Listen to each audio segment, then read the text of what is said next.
Welcome to the Pinfall podcast. I am your host, Liz. I am joined as always by my co-host, Mark. Who? Mark? Who? Marcus. Whomst? Oh, me. Hi, I'm Mark. How are you today? Sorry, I was just typing out a little blast for the podcast. I'm great because this was a great episode of NXT.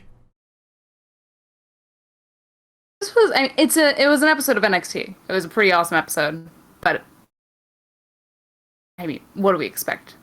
Next week, we also have another awesome episode, which will include a triple threat for the number one contender, tag team titles on the line. What else is happening next week? Did they announce anything else?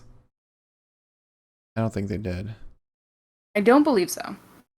But every week there's something big. This week we had Karrion Kross versus Finn Balor 2. We also had Dakota and Raquel versus Shotzy and Ember for the number one contender for the tag title, women's tag title. And we saw who's gonna be Bronson Reed's next challenger. All great stuff. All great stuff. Would have been better if it were, you know. Don't say Tyler. Tyler Rust. God damn it.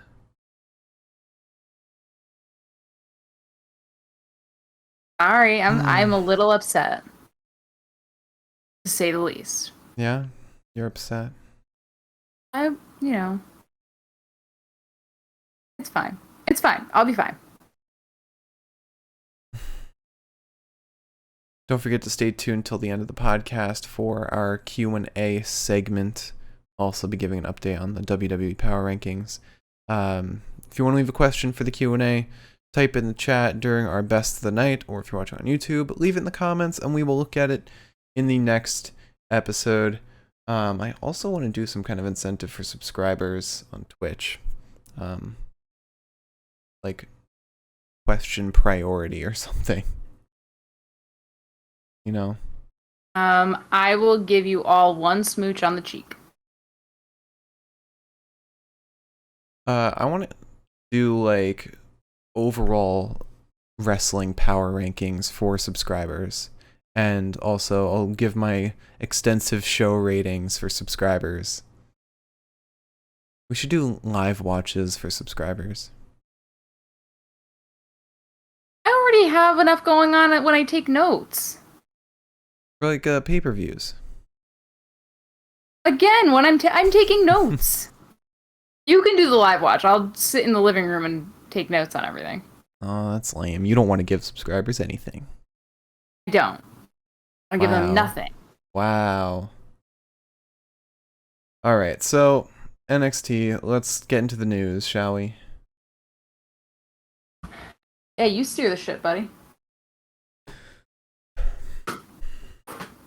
No wonder everybody unsubscribed.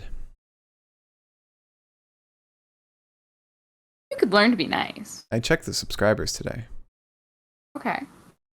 Mm-hmm. Anyways. Alright, so let's start with outside of WWE news, and that is very specifically that Will Ospreay actually did hurt his neck. A lot of the accusations came from people that are kind of disgruntled at this point with New Japan, but he did release pictures of x-rays saying, I did actually injure myself. So it's not just management covering their asses. Yeah, he posted an x-ray on Twitter, which was one of his vertebrae was protruding into his nerves. Yeah, that's kind of fucked up. Best wishes to him, I guess. Fucking hate Will Ospreay. That's But mean. I don't like him. Okay. But I do think that it'll be interesting at least to see what they do with the title now. Yeah. And then let's see. The next piece of news that we'll talk about is apparently WCW wrestler Buff Bagwell was arrested on Saturday. Who? Buff Bagwell. He was actually like vaguely part of NWO. Oh, is it Hulk Hogan's other name? No. Actually, this man looks kind of like I don't know, like a waiter at a fine dining restaurant with a little collar and everything. But he apparently was arrested for leaving the scene of an accident that he was involved in. Apparently, he was driving his 2007 Saab when it struck a 2006 Acura from behind at an intersection. And then he failed to stop, only did so after the other driver involved in the incident had chased him for 2 fucking miles. You know, that sounds like a long time, but that's like 2 minutes. Depends on like where they were though. Like if it were in like the city, like that's like 20 minutes tops. Yeah. But Bagwell said that he was unable to stop because his vehicle was having battery issues. That's not how that works. Yeah. Maybe he was like, I just gotta jump, and if I stop the car, it'll never start again. More like he had battery issues, meaning drugs. I mean, probably. Don't they all? Yeah, probably. The next piece of news is, let's see. Okay, so let's talk about everything that fucking happened today, everything that happened yesterday. Not really yesterday. Most of it happened today. First of all, the WWE released a lot of people. A lot of executives, a lot of digital media people, which maybe in this day and age, not the best thing to do. Well, they merged their television and digital media what departments together. So of course doing something like that will result in layoffs. It's unfortunately the price for doing that. I don't know why they would need to do that. It seemed like their digital media side was doing a great job as it is, and now people are going to be burnt out. Quality's going to suffer, and it's all being led by Kevin Dunn now. He's now leading both sides. Yeah. So, budget issues, as you do. In addition to that, Adnan Virk is no longer a member of the Raw team. And luckily, that has nothing to do with the releases.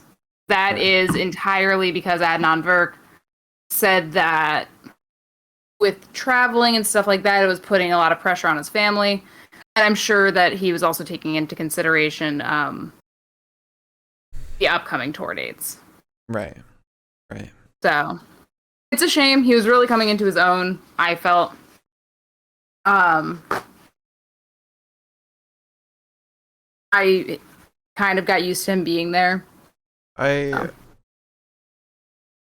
could give my opinion on him, but I just don't think he meshed well with the job, because his background and his personality are very well suited for the commentating job that he had prior to that. I think with ESPN.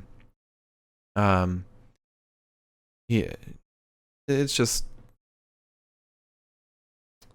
I don't know. I don't think he was just like the right person for it, He's meant for other things. I think the other problem was just that we were so used to the familiarity that Tom, Joe, and Byron had.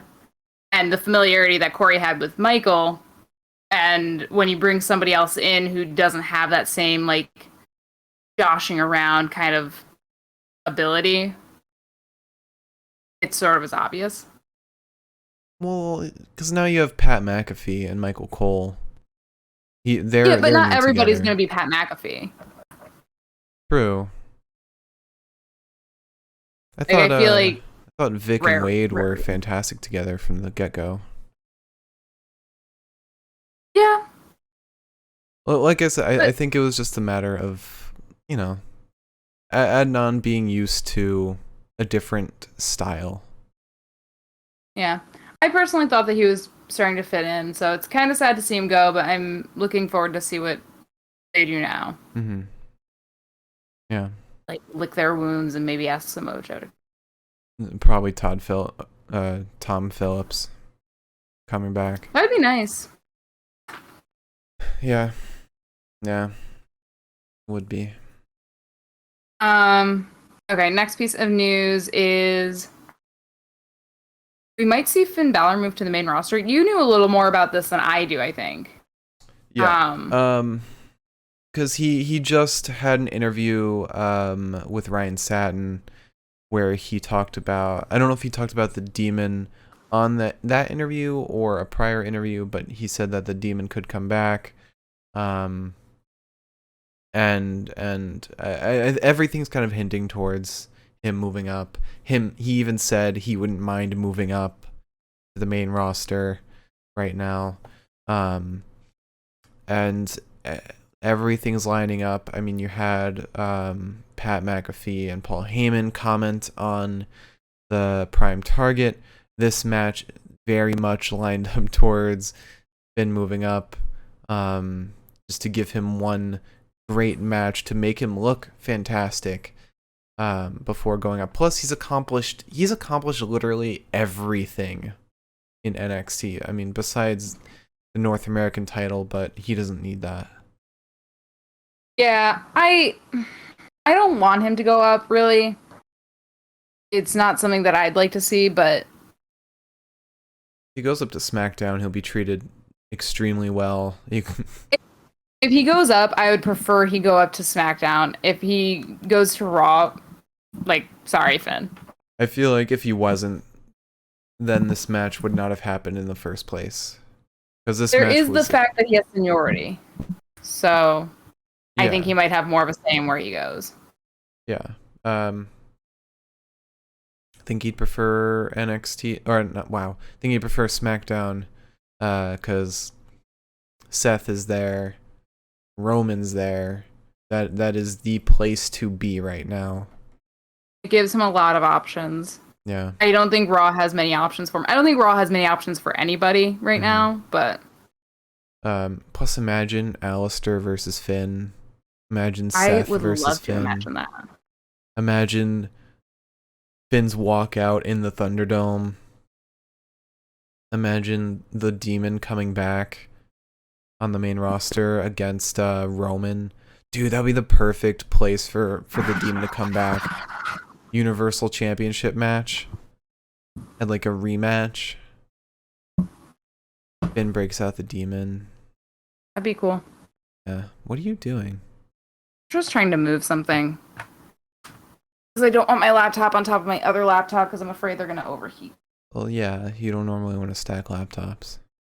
That is what I'm trying to avoid. Anyways.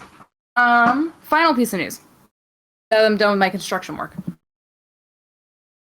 The final piece of news is that the WWE might be reconsidering their location for SummerSlam. You mean aside from was it Vegas? Yes. Originally it was supposed to be at the Allegiant Stadium in Vegas. But on the 21st, Manny Pacquiao is fighting Errol Spence Jr. Also in Las Vegas. So they're kind of like, well, shit.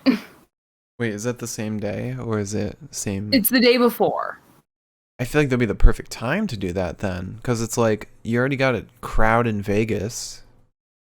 But apparently it seems like this, for whatever reason, and obviously I don't know either, but for whatever reason, it seems like this is something that would deter them. Apparently Las Vegas is also a traditionally tough market for wrestling, according to Wrestle Talk. I mean, based on based on how it was shown in Glow, seems like it. Apparently they also apparently it's also not so much that it doesn't seem so much like they're trying to find a new location per se, but rather a new venue, which does make it more confusing. Apparently they might move into a smaller venue because they might be assuming that it's going to be harder for them to get fans.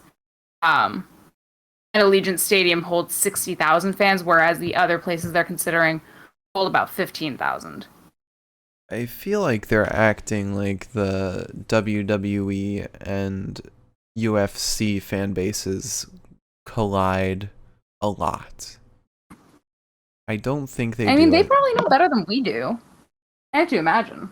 I mean, maybe, but I feel like, I mean, I'm no analyst, but I feel like it's two completely separate markets.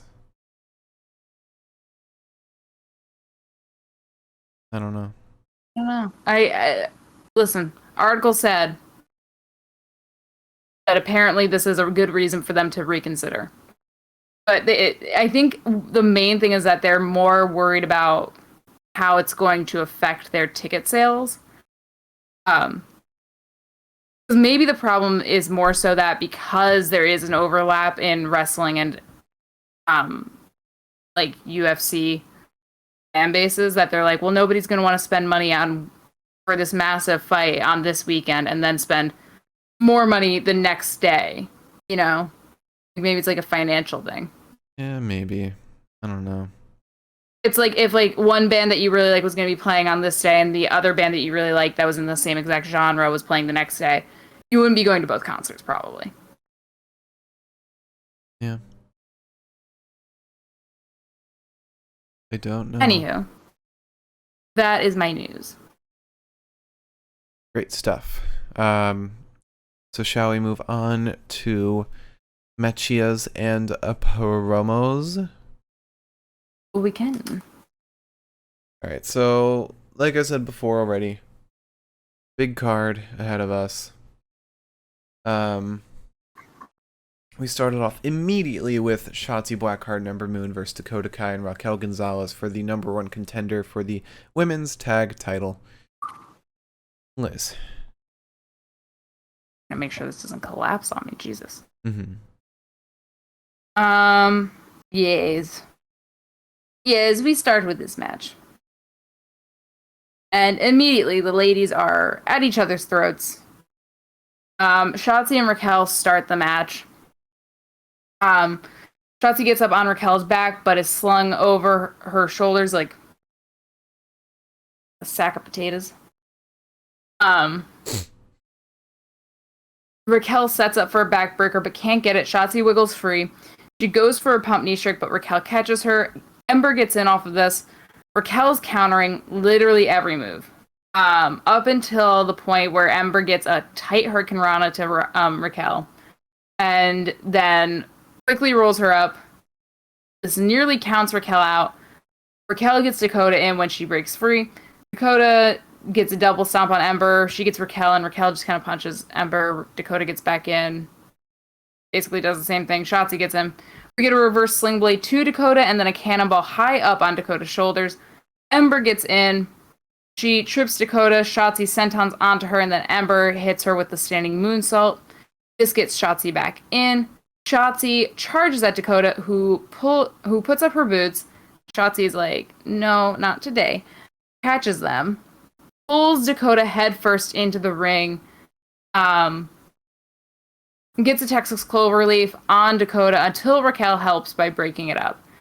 Raquel gets in. There's a drop elbow on Shotzy. Ember and Raquel are in post-commercial break. There's some kicks and strikes before a back fist to Raquel. We get some hard double knees to the side of Raquel and then double knees to the jaw of Raquel off the top rope. Dakota gets in off this. They get the team offense, but the cover is broken up by Shotzy. Ember wants the tag, but Dakota won't let it happen. Ember ends up kicking Dakota away, getting Shotzy in. There's an enziguri and a knee under the jaw before a hard right and another kick upside the head. There's a fireman's facebuster all to Dakota. Massive offense. Ember gets in. She puts Dakota in the electric chair position, but Dakota is saved by Raquel. Shotzy still completes the crossbody down onto Raquel off the top rope. There's a drop kick to Shotzy and a failed scorpion kick to Ember, as well as a leg submission hold on Dakota. Raquel still jumps in, saves Dakota's ass.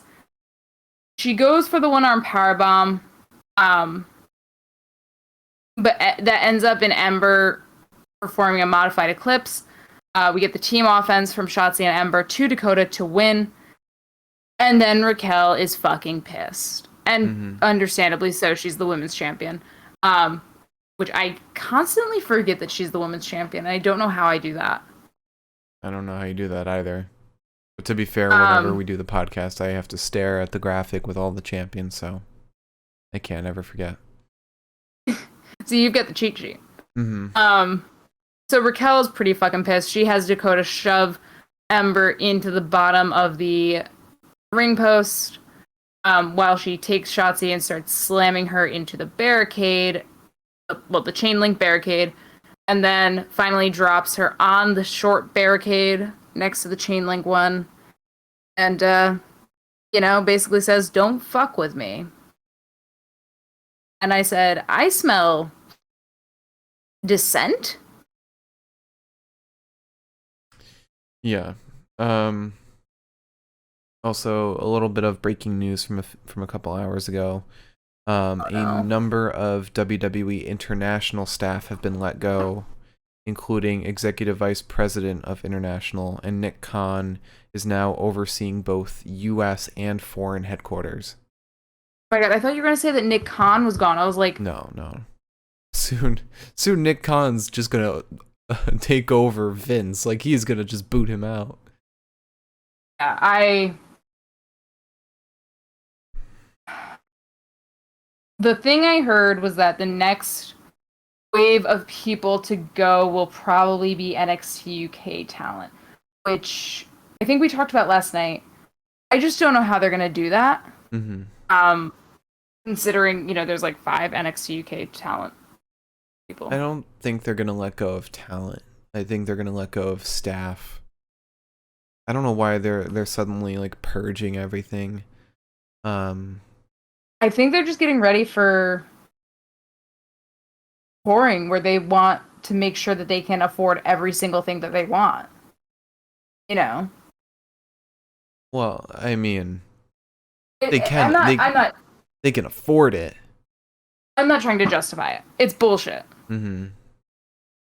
It's just, I think that their idea is that they want to make sure that they can go as big as possible, and therefore they're streamlining everything, which is not smart. Yeah.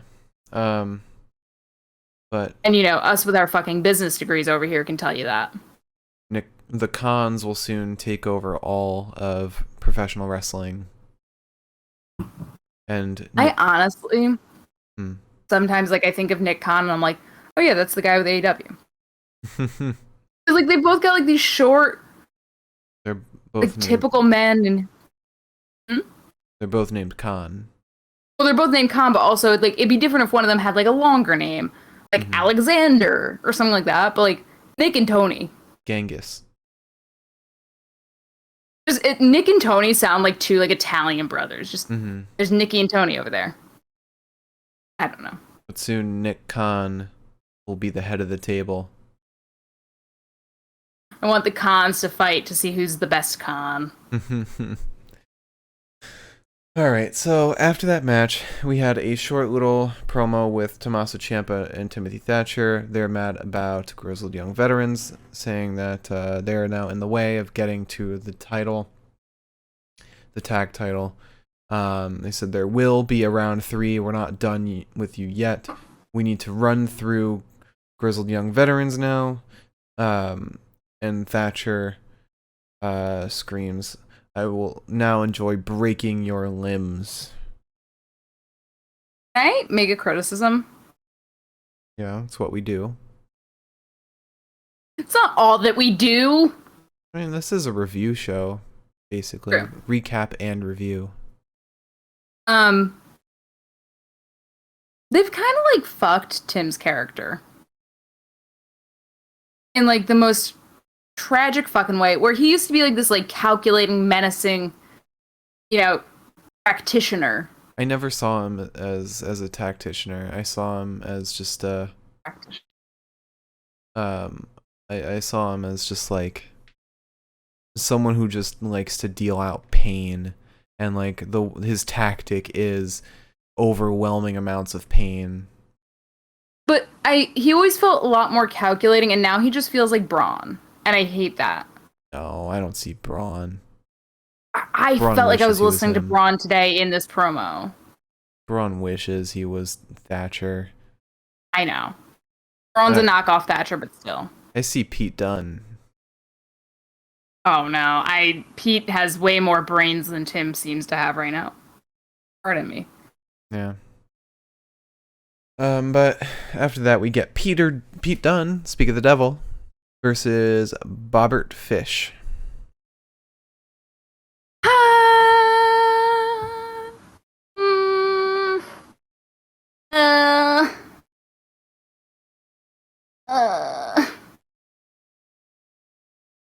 Pain.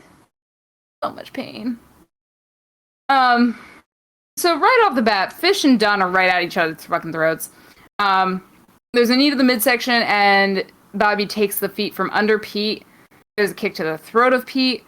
And then Pete fires back with what's, from another angle, very clearly a forearm, but from the angle that we initially got, looked like a closed fucking fist punch, and it sounded like one too. No, it was an elbow. Oh, okay. Well, one way or the other. It was somewhere in this region. That's what I saw. It was an elbow right to Fish's jaw. And it slapped, if you will. Not in the fun way. So Pete takes to simply breaking Bobby's knee, stomps on his face for a little bit. Then we get a mule kick to Pete. Doesn't stop him. He falls with Fish's arm intertwined over his leg. There's a side headlock on Dunn, and then a hard back elbow to the face of Dunn. Bobby manages to get the Fujiwara armbar on Pete, and this slows him down a little bit, but he still gets out. Bobby then drops Pete elbow first onto the ropes, kicks him out to ringside. We go to commercial break. We come back. Pete is in control again. He's standing on Robert's calves and just like pulling the legs in the wrong directions. He kicks Bobby in the face, and then Bobby just basically says, "Give me more of that shit." Hell yeah. He ends up flinging Pete by the legs. We get a huge spine buster. The old man still's got it. Finally gets a sleeper on Pete, but Pete breaks free by sort of breaking Bobby's fingers. We get double knees down onto Bobby's arm, and then a big back body drop on the ringside area to Mr. Peter Dunn. There's an enziguri to the face of Fish and a Kimura arm lock on Pete. Bobby then suplexes Pete into the ropes so high up on his neck that from the angle that we got, it looked like Pete fell into the ropes on his fucking head. Oh, yeah. Oh, yeah. I was so panicked for a full second because I was like, Bobby, please tell me that you did not just come back and kill somebody. Like, oh. Especially because, like, those ropes are fucking hard. Mm-hmm. I was like, oh. But luckily they gave us a better angle that showed that Pete just landed high on his shoulders and his neck was not injured. Thank fuck. They exchange knee strikes. Bobby backs Pete into the corner of the ring. The ref separates them, and Bobby does the cutesy little Pete shrug and gets totally fucked for doing that. Because he gets German suplex, Pete stomps on Fish's hands, and then we get a boot to the jaw. There's a jumping knee under the jaw of Pete, and then a very snug armbar. Bobby, however, gets his fingers just obliterated by Pete as he's holding on to Pete's arm. He still manages to roll through, and this was something I have not seen before. It was like, so I think the armbar was actually on Bobby, if I'm not mistaken. But Bobby like rolled over and up to get out of it, which I've never seen somebody get out of an armbar like that. Yeah. Yeah, this match was a lot of really cool submission grapples and escapes. Really cool stuff. Yeah. There's an arm sub on Pete in response. Finally, though, Bobby doesn't pay attention to where his little arm is. He leaves it open for the taking, and Pete Dunn gets the bitter end. And then Mr. Oney Lorcan decides that he wants his pound of flesh. So he gets in, beats the shit out of Bobby. A certain somebody who, I guess some people expected to come out. I didn't expect him to come out. A lot of people expected Kyle to drop in. But I kind of didn't see that happening because, like, the whole thing that they did last week was or not last week. Was it last week or was it the week? It was last week. Ago? It was last week. Oh wow, time flies. But the whole thing that happened last week was Kyle said, "Hey, I don't have time for you," and Bobby said, "Yeah, no, that's not a problem. Just saving your ass real quick." Like Kyle never made any like implication that he wanted to team up in any way. From what I know. Yeah. And hopefully they don't team up. I hope they just have like their friendship, but they don't like team up, you know? I hope that eventually they do, but I hope that we get a good amount of Kyle single time before we get that. Because I don't think we need that right now. Yeah. Yeah. But we know Kyle's not beating Karrion, so like what's the plan? I have no clue. But after that match, we had a promo with Mercedes Martinez. She said, "I learned from my match with Raquel, and now I'm on the road back to the title." And then we have a promo from Hit Row. B-Fab says, "NXT is the land of opportunity, and now it's time for Hit Row to go gold." Swerve says, "I can't wait to cross Karrion or Finn." I think it was Top Dollar who said, "We're going to slap L's in the head of MSK like it's Mario's brother." Shantae says he'll knock Kushida's ass back to the future. And then Top Dollar says Bronson is colossal and all. Oh no, Swerve says Bronson is colossal and all. And then Top Dollar says, "But what's Godzilla to King Kong?" So they're basically just throwing their hand everywhere, and it's awesome. Yeah. It's at AEW faction energy. Like how everyone's in a faction. NXT is really kind of taken pointers, it seems, in that department. Yeah. And it's cool, because it's like, can't expect everyone to go solo. You gotta have factions, friendships even. And especially when the faction is like Hit Row, where it's like they can go after whatever the fuck they want, and it's not like a tag team where they're kind of confined. Yeah, like Ashante and Top Dollar both, like, they're hinting at going for the tag title, and Ashante hinted at going for the cruiserweight title, and then Swerve said both the North American and NXT titles. So yeah, they're not limiting themselves. Although, wish B-Fab could go for anything but the women's title, but you know, she's the only one who can't branch out. Yeah, but I think at the end of the day, it's like, because I know some people kind of complain about it with AEW, but I feel like it's kind of fun because it gives you like more room for a story. People can play off each other. You don't have to like rely on just being like the singles person. Yeah. And it's so unnatural unless you're like a lone rider character to just like go on your own, not make friends, not be part of a group. Like, it's a workplace. Most people in workplaces have like a group. Yeah. I'm even trying to think of anyone in AEW that's not in a group. Lance Archer. Lance Archer, Miro, Which Mira was just in a group, so. right. Hangman's now in a group. Darby's not in a group. Yeah, I'm not counting old men that stand beside wrestlers. Well, yeah. I guess you can consider Ethan Page and Scorpio Sky in a group. They're a tag team. Can't think of anyone else. Besides, like, people that are on Dynamite, not dark people. I mean, like Thunder Rosa.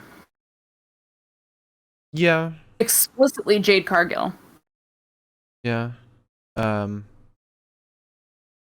mostly with the men's side, cause like Britt Baker's not really in a faction. I mean, she's got Rebel, but that's it. Hikaru Shida's not in a faction.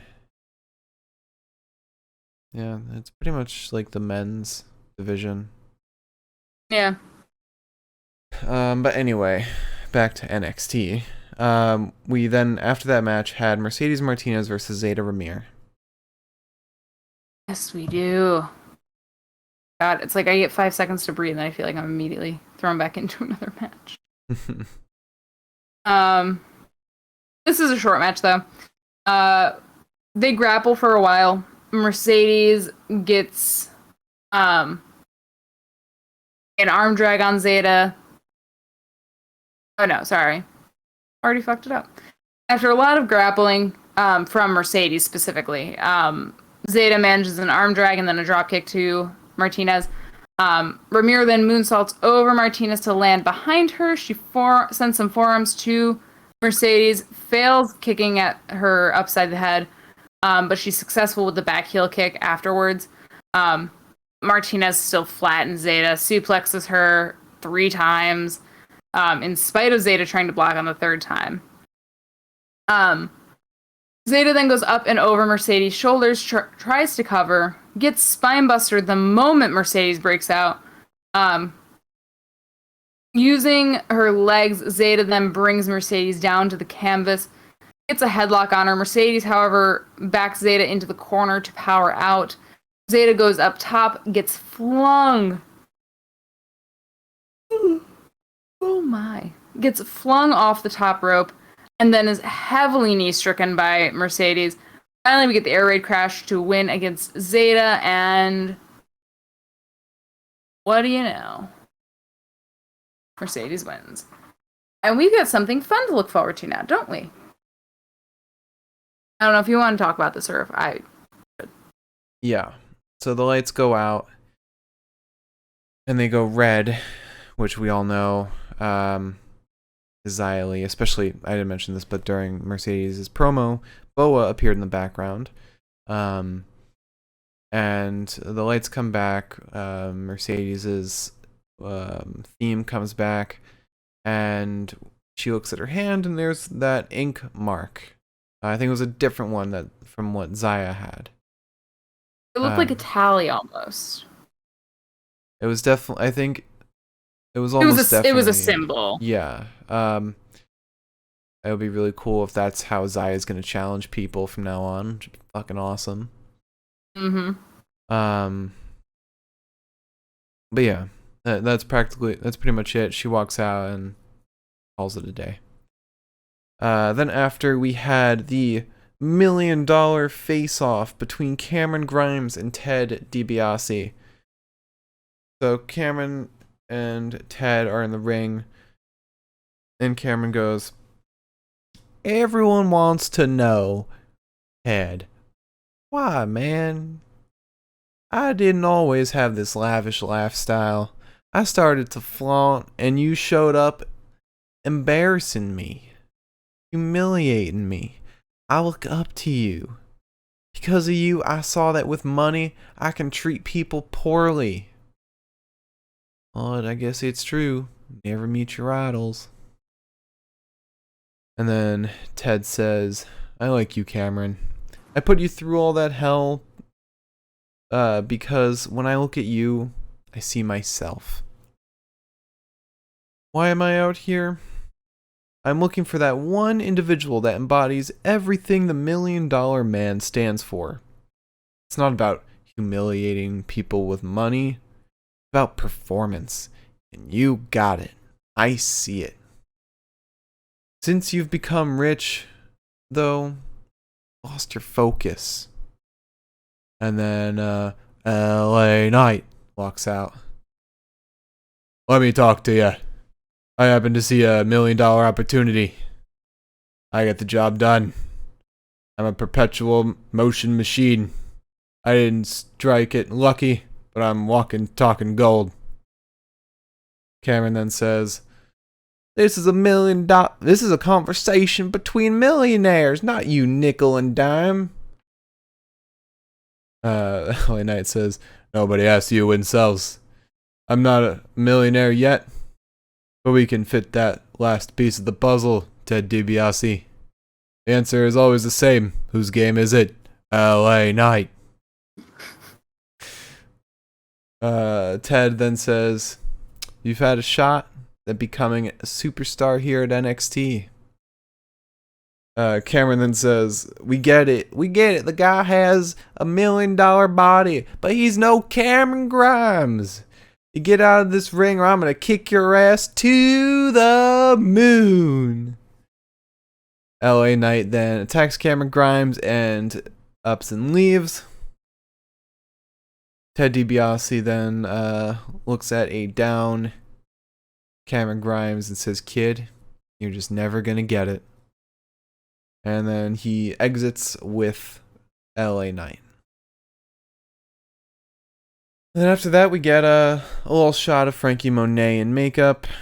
She passes her dog off to, I think it was a PA, and then heads to the ring. We then go to Indy Hartwell. She's searching for Dexter Lumis. She's shouting everywhere, Where's Dexter? Where's Dexter? She walks into Everrise Live. Chase Parker goes, Whoa, we're filming a show here. Filming Everrise Live. And Indy's like, What show? And then Matt Martell's like, What show? You got a problem? You want to take a swing at me? It's me! Same thing he did with Raquel. But then Drake Maverick steps in. He says, No, it's okay. I saw Dexter Lumis in that room over there an hour ago. That's the room right behind Indy. Indy goes into the dark room, turns on the light, and there are drawings of broken hearts, Dexter Lumis getting stabbed in the heart, all lining the wall. Yeah, Miriam said Everrise making enemies of the entire women's division. I love that Matt Martell does not like see it the main roster way. He's just like, I'll fight anybody. Anybody that gives me even so much as a hint of, being against me, I will fight them. I love how he also phrases it as, take a swing at me. Yeah, do you want to take a swing at me? It's like, okay. Yeah, there's drawings all over the walls. Indy is kind of freaked out. But then we go to Frankie Monet in her debut versus Cora, Jade, and holy shit. Frankie Monet's walkout. Oh my god. Something else. This is like one of the greatest walkouts we've seen in so long. Compared to fucking LA Knight's walkout. Oh my god.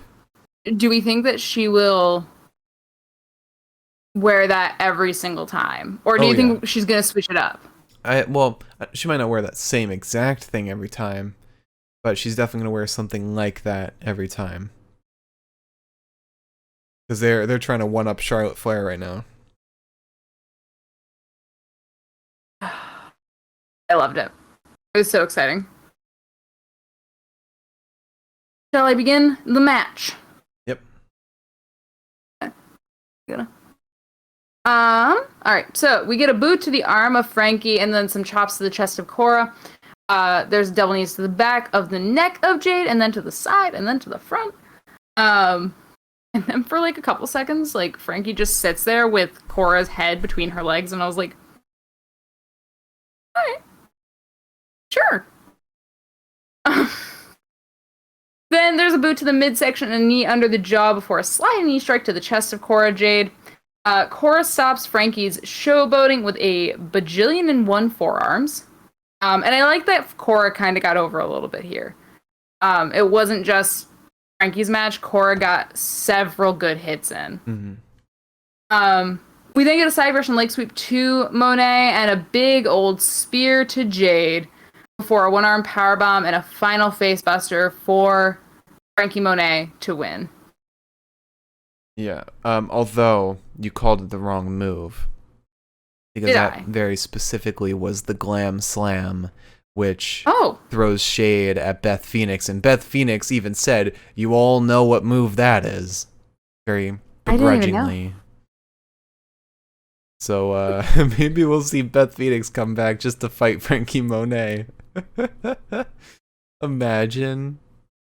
Please, honestly. Imagine the commentary on that from Vic and Wade.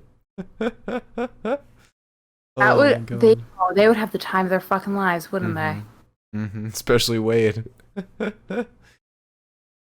Alright, so after that, we then had a promo from grizzled young veterans. I knew you would have the time of your life the moment they fucking came out. James Drake says, "Last time was a receipt, Ciampa and Thatcher. From two veterans to put you in place." Zach Gibson says, "We didn't come for some petty rivalry. We came for the tag team titles. We're done with you." Then Drake says, "We're not done with MSK though. We're the leaders this division needs."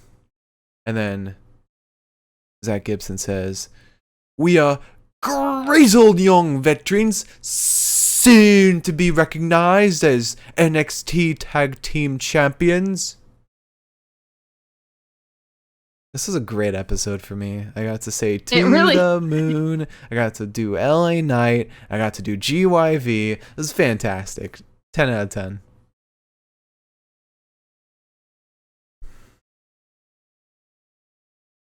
I'm glad you're happy. I'm very happy. Thank you. But after that, we had a surprising Imperium promo where they brought up Wolf. Walter said, "Wolf did not have what it takes to stand up to this great sport. We'll continue to get things straight." He then yells at Imperium for losing to Breezango months and months ago.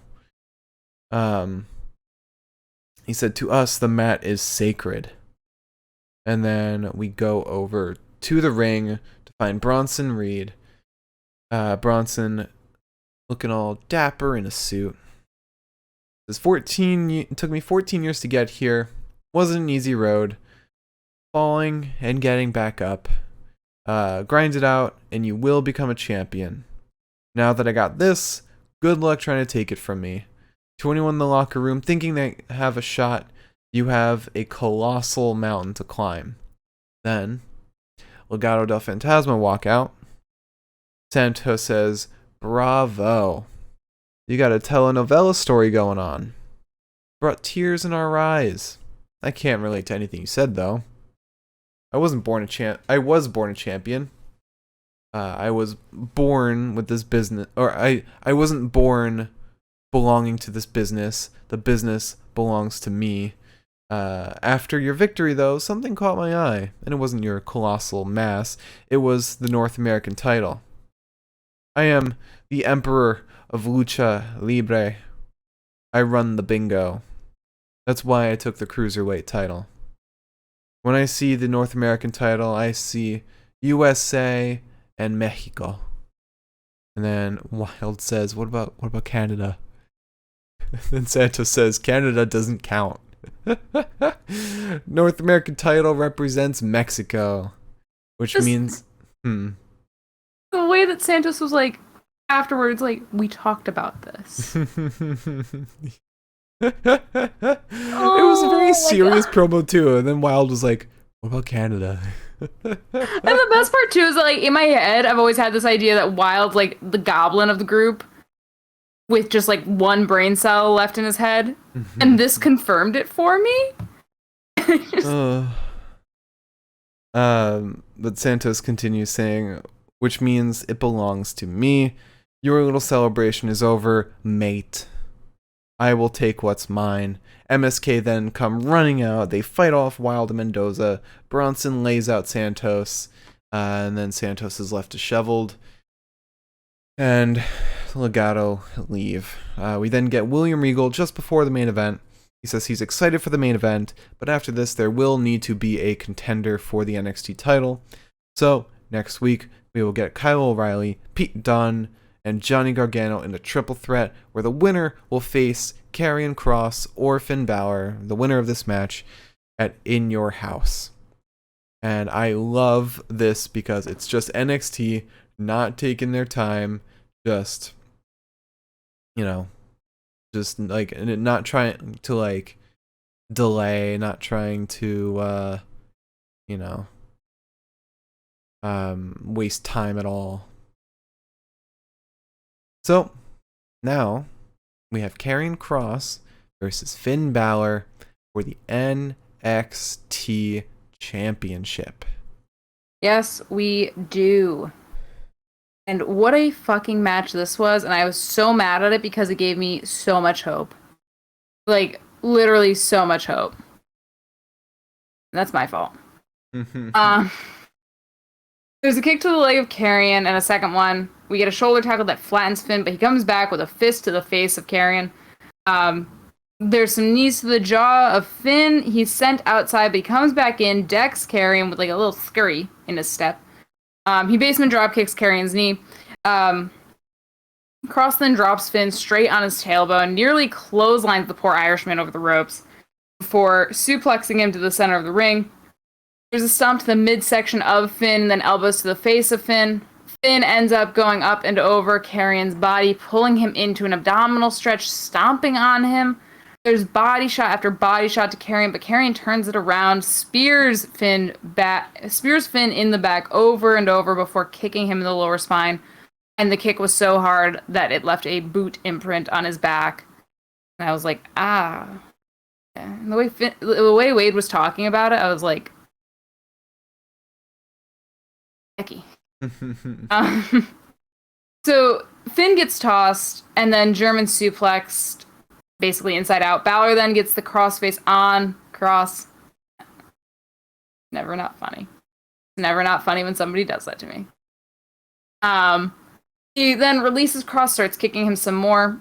He rolls through a hold on the leg and ends with a double stomp to Kross's chest. There's some chops to Kross. Finn, however, gets distracted by the ref. Kross punches him in the lower spine again. Balor then traps Karrion in the ring apron. Didn't bother finishing reading that sentence before, like, saying it, so I was like, what the fuck? He traps him in the ring? But Balor traps Karrion in the ring apron, just starts raining body shots down on him. There's a kick to the face of Kross on the apron that lands Finn square on his back. Karrion then gathers Finn over his shoulder, runs him into the buckles a couple times before power slamming him. There's an elbow to the chest that drops Kross before Kross gets back up and nearly choke slams Balor.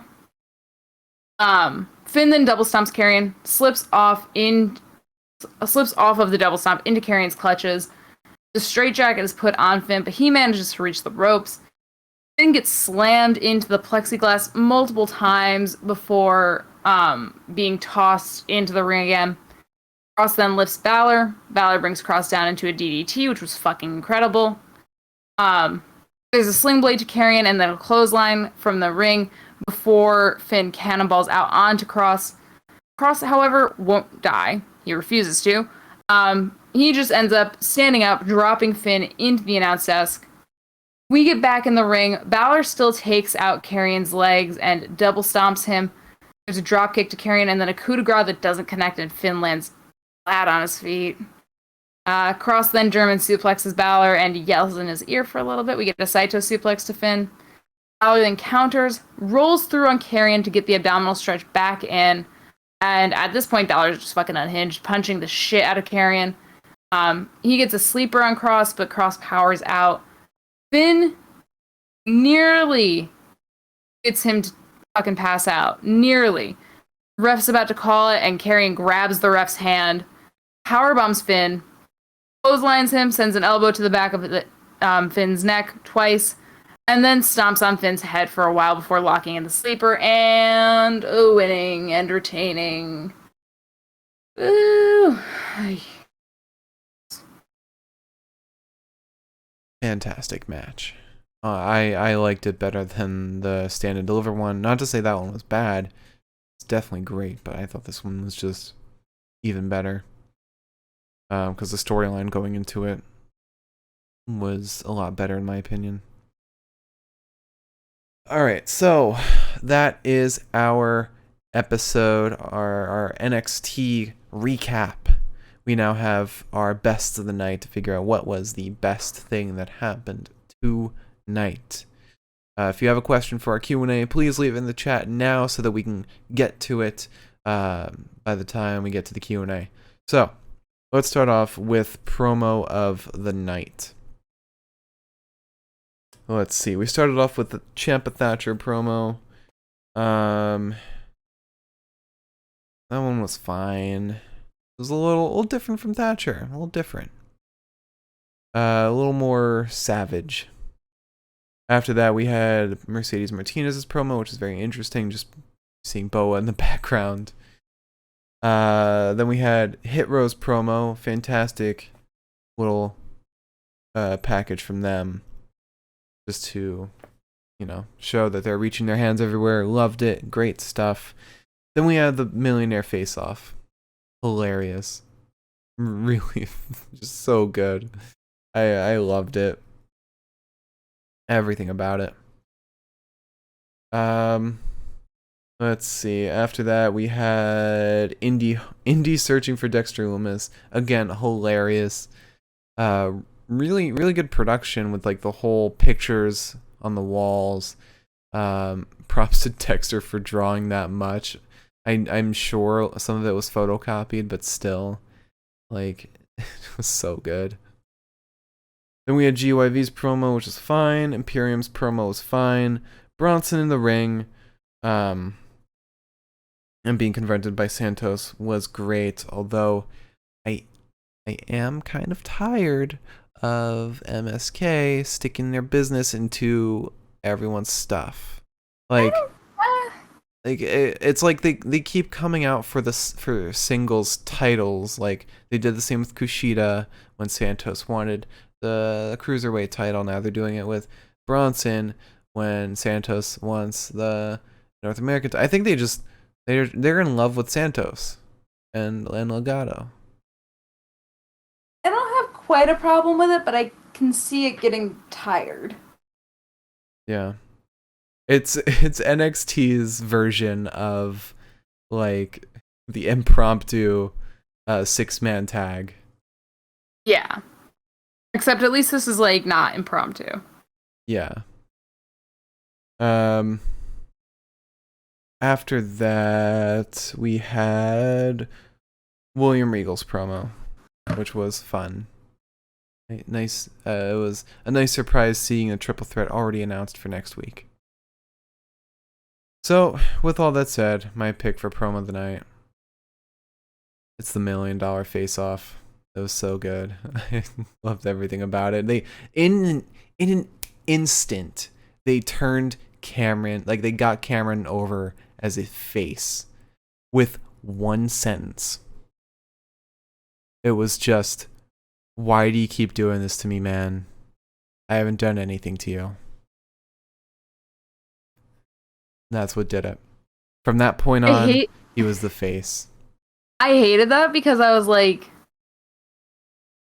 you're right. He never really did anything to Ted, did he? Right. He was just being Ted. He idolized him. Yeah, he was just doing what Ted would have done. And Ted was like, haha, I'm Ted DiBiase. And I was like, fuck. Yeah. I hurt a little bit now. And then LA Knight coming out makes a lot of sense. Because, like, not only did LA Knight and Cameron have, like, a tiny little feud, but it's like they both represent two different kinds of rich. Cameron, who hit the jackpot, and LA Knight, who's kind of working his way up. LA Knight even said, like, I'm not rich. I am just living comfortably. But I think it flowed so well. It worked so well. So yeah, I loved it. All right, now Wrestler of the Night. Oh, First, titty on a stick. yeah. How'd you let me get this far? So we started off with Shotzy and Ember versus Dakota and Raquel. I'm going with Raquel. Raquel fucking killed it. She was mean, brutal, everything she always is. The repeated elbow drops onto, onto Shotzy.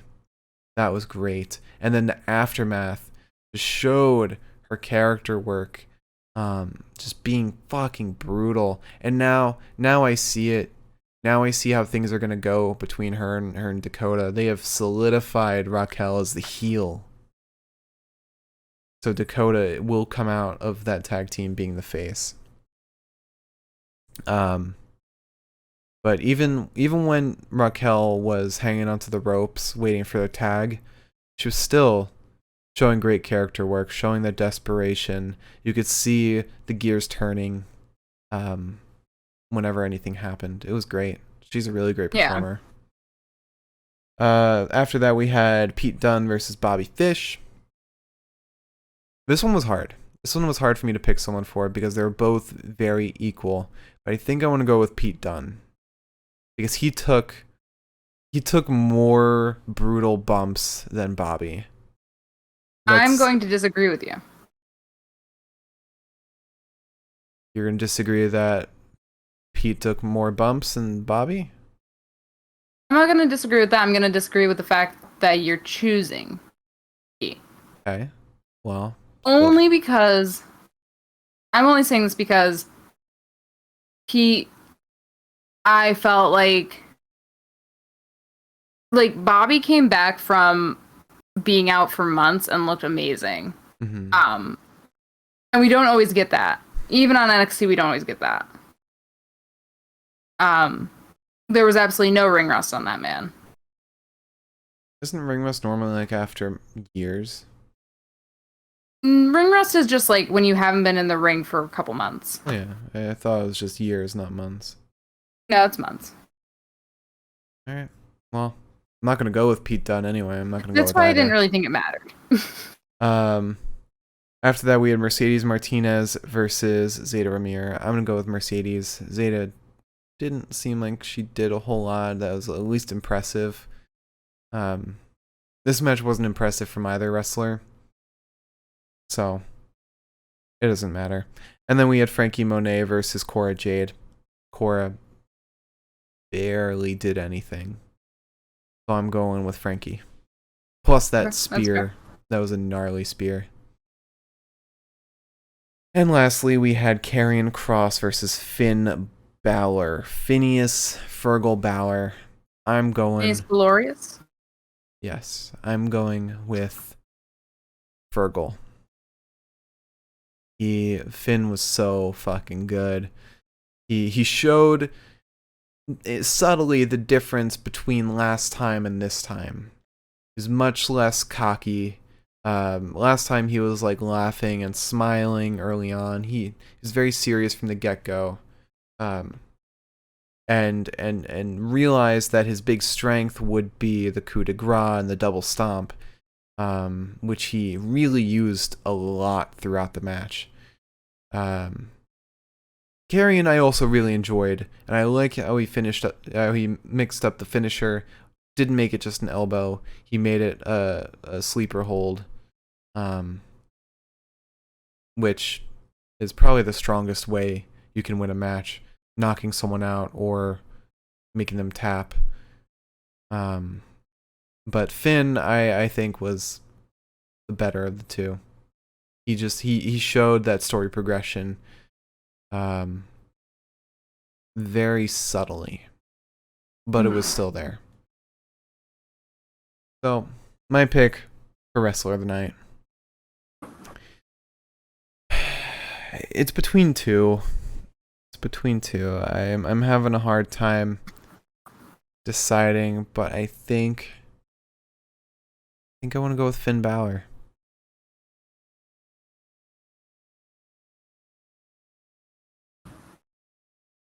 Yeah. Okay. It was between him and I Raquel. thought he looked really good. He took a lot of hits and still like popped up. Mm-hmm. Like Karrion was no selling shit, and Finn was not no selling, but partially selling. Yeah. He used a lot of strikes just to create distance. And you could see like the strategies coming off of him, like when he was trying to just gain a breath. When he was in the corner, he gave a chop to Karrion just to move over to another corner to give himself some distance, gain some breaths, rest a little bit. I love when you can see kind of the tactics that a wrestler's trying to do. It's great. All right, now match of the night. So we had Raquel and Dakota versus Shotzy and Ember. Great match. I thought this was fantastic. I loved the aftermath of it. The match itself, it was good. It was really good. And the storytelling between Ember and Raquel was great. I'm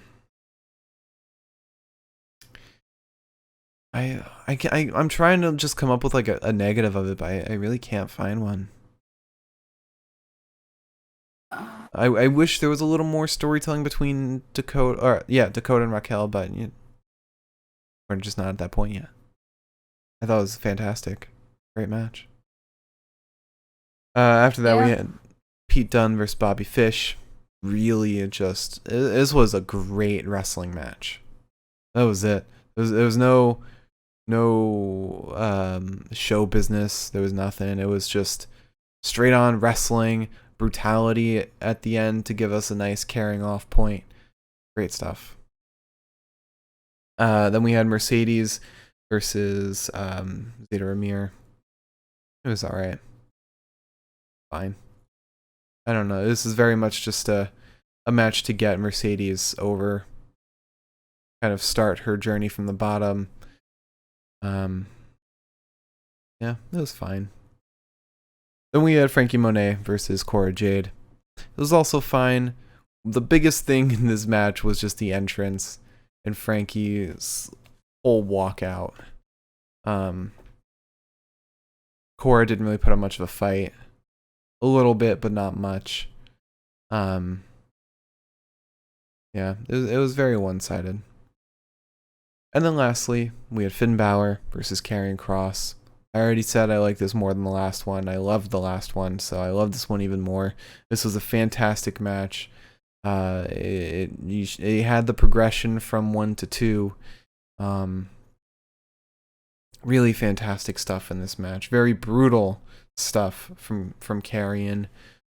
Finn, like I already mentioned, you saw the gears turning. You saw how he can try and decipher Karrion. That prime target actually felt like it mattered. Really fantastic stuff in this match. So, with all of that said, my pick for match of the night is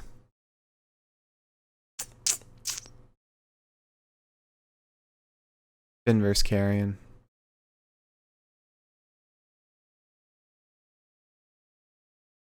I think that's what I want to do.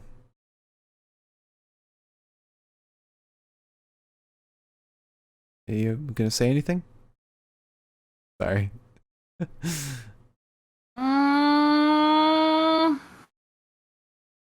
I don't know. You don't know?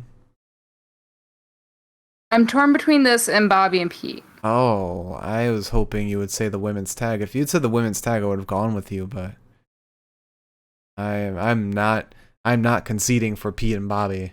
If we're talking storylines, Finn and Karrion exceeded by a mile.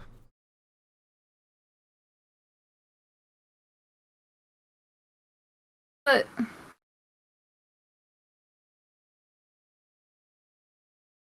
Mm-hmm. like I feel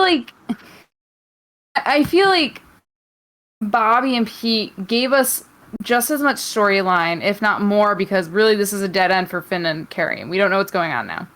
We don't know what's going on with Bobby and Pete either, just that they Bobby probably and want Pete to rematch. is probably going to be... No, it'll probably be Oni and Bobby now because Pete's going for the title next week. Well, if you want to talk about story, the story for Finn and Karrion, I mean, it's Finn wants his title back, obviously, and we had that amazing prime target to lead into it. I mean, with Pete and Bobby, Pete just injured Bobby and he wants revenge. Yeah, but I mean, at the end of the day, injuring somebody and nearly ending their career, I feel like is just as much of like stakes as losing your title to somebody, if not bigger stakes. But there was no storytelling in the match. There was more storytelling in the match with Finn and Karrion. That progression from point A to point B. Like, there was... With Bobby and Pete, there was no, like, you couldn't see a clear progression from the War Games match to this. Whereas with Finn and Karrion, there was an evolution. There was that reference back. I think just having Bobby there doing his absolute best to fucking injure... He just did his best. He did his best. Okay. No, but for him to do his best in trying to physically injure Pete, and you could tell in the way that the moves were just so much more like half thought out. Like, I'm throwing you now, and that's how this is gonna go. I think that's just how Bobby operates. You just don't like Bobby. That's the problem. I still appreciate a good wrestling match, which I like this match a lot. I mean, I don't like Riddle or Austin Theory, but love their matches. I can't... I don't know. I felt like there were more times where I was like, oh, Jesus Christ, during Bobby and Pete than I felt during Finn and Karrion. I hate saying that because I do love Finn. I mean, I was on the edge of my seat way more, and I was like more involved. Like, I genuinely thought that Finn could get back the title in that match. I never thought for a second that Bobby was going to beat Pete. Oh, see, I did. Just the way the story was going to go. It was like, I don't know. I'm not going to back down. Yeah, okay. And none of it makes sense to me, but sure. Not going with you. We'll leave it up to the chat. So it's between Finn and Karrion against Bobby Fish and Pete Dunne for match of the night. The chats are tiebreaker. I have not gone against you. I have not gone against you in a very long time on this. So yeah, and this is the one time you're wrong.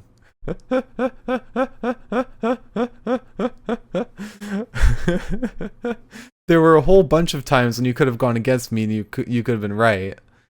You still could have been right today if you had gone with the women's tag team match. I would have conceded. This one is I don't know. I don't know what the thought process is there. Besides, Bobby tried his best. Bobby did his best, and I will stand by that. Mm-hmm. Mm-hmm. Sure. Sure. All right. So we'll leave it open. It'll be a tiebreaker from the chat until the end of the podcast. If we don't get a tiebreaker, could do a coin flip or something. As long as you do your best. Okay. All right. So you want to move on to Q&A? Actually, before we move on to Q&A, I never gave the power rankings for this And week. you're not going to be able to do that this week, so. Yeah, so I gotta do that right now. If you don't do it now. All right. So I actually reworked the rankings so that Best of the Night is not influencing the rankings at all. Because I realized as I was doing the rankings for AEW and Impact and now Ring of Honor, there's no Best of the Nights for them, so WWE wrestlers are always going to rank higher. So this is now without Bests of the Night included. Okay. Number 10, one half of RK Bro, the original Bro, Riddle. Ew. Number 9, one half of Mustache Mountain, the new, what's the trophy? What's the trophy in NXT UK? The Heritage Cup. Oh, the Heritage Cup. Yeah, the new Heritage Cup holder, Tyler Bate. Number 8, the still NXT champion, Karrion Kross. Number 7, one half of the former women's tag champions, Nia Jax. Number 6, one half of the NXT tag team champs, Wes Lee. Number 5, other half of the NXT tag team champs, Nash Carter. Number 4, the NXT UK champion, Walter. Number 3, still technically undefeated, Mansoor. Yes, he is number 3 right now. Number 2, the WWE champion, Bobby Lashley. And number 1, still undisputed, Universal champion, Roman Reigns. And you notice there's one person who was not on the top 10. It's the first time not being in the top 10. Drew McIntyre. Ooh. Also, Fuck. Miriam gave a little tiebreaker. She said, I think Finn vs. Kross is the choice for match of the night because that match had me stressed. Miriam, no! So unless we get another opinion from the chat, our pick for match of the night is Finn Balor vs. Karrion Kross. Alright, so let's do Q&A now. Friends. Let's do Q&A. If you're watching on YouTube, leave a comment with a question that you have for us, and we'll answer it in the next episode. So, Miriam has a question. She asked, who do you guys think is going to win the triple threat next week? And also, who do you guys think will be the wrestler to take the title off Kross whenever that should happen? So, first part, triple threat next week. It's in your house, so it's not a crowd. Triple threat next week, I would say There's no reason for Kyle to win. Yeah, but I feel like Kyle's gonna win. But Kyle lost to Finn, and Finn lost twice. Karrion. It might be Johnny. I would say if it's not Finn, it's gonna be Johnny. The reason I'm also torn about Johnny is because he faced Bronson, lost with help. So there's no good argument for him, and they just built up Pete they just built up Pete after that win over Bobby Fish. So that's a victory for him. That's a leg up. But I feel like they wouldn't have removed the North American title from Johnny unless they had a plan for him in the NXT title area. So I'm going to go with Johnny just because of that.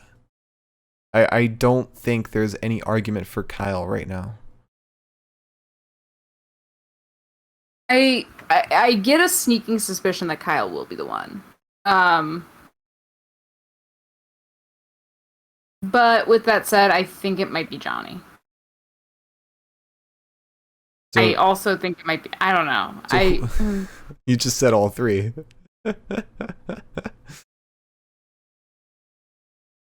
I will go with Pete Dunn. You're going with Pete, okay? Yeah. Because of the win today. Yeah. That'd be a fantastic match. Yeah, that's kind of where I'm coming from here. But also Johnny and Karrion would be fantastic. And imagine Austin Theory and Scarlett on the sidelines. It'd be so good. Or Candace and Scarlett. Much better. I imagine the whole way. Actually, no, because they have the women's tag title, so they're probably gonna be in their own match at In Your House. All right, so who do you guys think? Oh no, I'm not saying Johnny. Johnny's gonna face Dexter at In Your House. I know that for a fact. Because Dexter's probably gonna screw up the triple threat for Johnny next week. Out of anger of what he and Candace did to his relationship with Indy. So it'll probably be Kyle. Just based on the fact, I'm gonna say Pete. I'm gonna go with you and say Pete. See, it's not an easy question to answer. The only reason I feel like the only reason they gave Pete the match with Bobby today is just so that they could give him a win before the triple threat to give some kind of build up. But next part of the question, who do you guys think will be the wrestler to take the title off Kross? Well, it's gonna be a face. They want that big face win in front of a crowd. I mean, it could be Kyle, but that wouldn't make any sense. No. Wouldn't. Are there any big faces right now? They could turn Or Johnny faces that are coming up. It could. Well, maybe this feud with Dexter now will be like a turn for Dexter to turn heel and for Johnny to turn face. Maybe.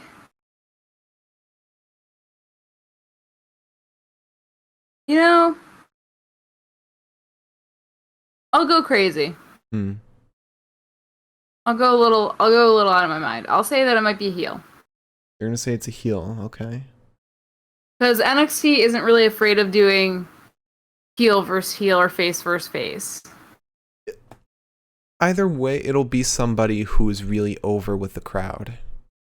And Johnny could be that person. Johnny could definitely be that person, but I'd love to see how he would take it off of Kross. Oh, God. I would love to see that match. So, I would say maybe Johnny. I don't know anybody else who'd be that far over with the crowd besides, unless like on a weird somehow or another they bring Roddy back. Walter? Just because Kyle doesn't make sense. Maybe Adam. Maybe Walter. Maybe Walter. Maybe Adam. I would actually, I'm gonna put my cards in the basket for Adam. Adam, I'm so torn on like where he's at right now. Whether he's like even gonna stay around NXT. Like, what capacity could he return for? I don't know, but I don't think he's leaving. He lost to Kyle, and I don't know. If it weren't for that promo after his loss, I would say that he was going up to the main roster, but he did that promo, and now I don't think that he will be. I'm gonna put out two options right now, and one of them is like a what if. I'm gonna say Johnny will be the one to take it off Karrion. Or it depends on how Swerve gets over with a live crowd now that he's in Hit Row. We'll see. Imagine after some build-up, a couple months of build-up with Hit Row, Swerve finds his way to the main event scene, takes on Karrion. Crowd goes wild when Swerve wins the NXT title. I think if he does get over enough, he could definitely do it. Especially with the help of Hit Row. If Santos hadn't thrown his hat into the North American scene, I probably would have said him. I'm gonna stick my boots in on Adam. Okay. My main pick is Johnny though. So Johnny versus Adam. Alright. So unless there's more questions that come up, Liz, would you like to wrap out the show? Yes. If you watched tonight, thank you so much. If you didn't watch tonight, well, what the why would you do that? Just kidding. If you've gotten to this point in the video, then thanks for watching in the future. Hope you have a wonderful Memorial Day. We will not be around this Friday. And yes, if you're wondering, it is going to claw at my goddamn heart because I hate missing the podcast. And I've never had to do it before, so we'll see what stops us this time. But we will be back, God help us, next Monday. For, that fucking 3-hour-long show that we watch so you don't have to. Yes, just to reiterate, no podcast this Friday. We'll both be out of town, unfortunately, and we won't even be able to watch SmackDown. We are behind on NXT UK. We are behind on AEW. We are going to be behind on AEW Dynamite. Probably NXT UK. SmackDown. Mark, we're like that hamster that's like running on the wheel and then starts spinning around the wheel because he's run too fast. Okay. I get a little stressed. Thank you all for watching. Follow and subscribe. If you subscribe, you get access to tons of cool emotes. Like we have a Dexter Loomis emote. We have Liz being strong emote. We have my feet. You can also get access to, or get weekly newsletters about the overall wrestling power rankings, as well as scores of each show each week. We'll throw in some other goodies as well, depending on what we can come up with and what people want. Our YouTube is The Pinfall Podcast. Our Twitch is twitch.tv/The Pinfall Podcast. Twitter, at Pinfall Podcast. I'm at The Mark Cameron. Liz is at Eliza Elaine23. And thank you all so much for watching. We'll see you on Monday for Monday Night Raw.